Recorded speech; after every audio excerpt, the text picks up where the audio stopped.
एक लड़का जो कि ज्ञान का इच्छुक था महात्मा जी के पास गया और कहने लगा, भगवान मुझे परम ज्ञान की तलाश है, मुझे ज्ञान दीजिए। संत जी ने कहा, ठीक है, ये मंत्र लो, 1 साल तक जप कर आओ और फिर मेरे पास आना, मैं तुम्हें ज्ञान दूंगा।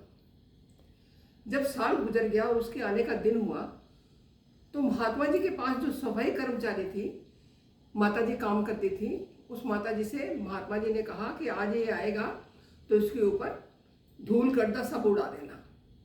वो लड़का आया, माता जी ने कहे अनुसार उसके ऊपर धूल गर्दा सब डाल दिया। वो माता जी को काटने को दौड़ा और वो भाग गए।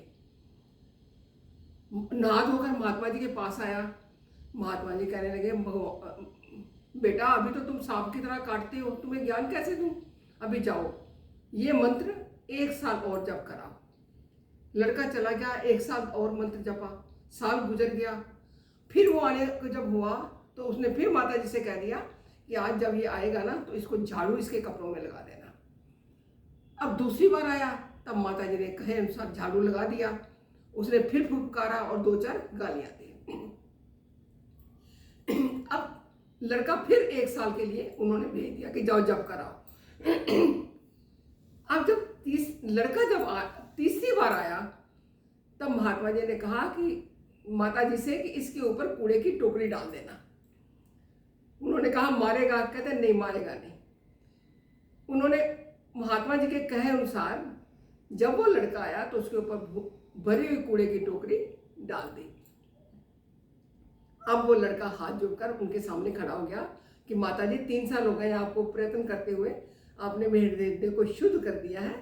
नहाया, नहाकर महात्मा जी के पास गया और उनके चरणों में प्रणाम किया।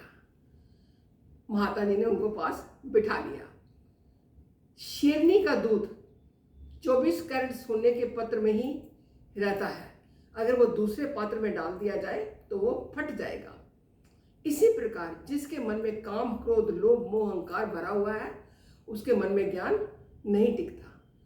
भगवान कहते हैं, निर्मल मन जन सो मोहि पावा, मोहि कपट छल छिद्र न भावा। इस तरह महात्मा जी ने उसको प्यार से ज्ञान दिया और उसको मुक्ति का उपाय बताया। बोलिए कृष्ण बलदेव की जय।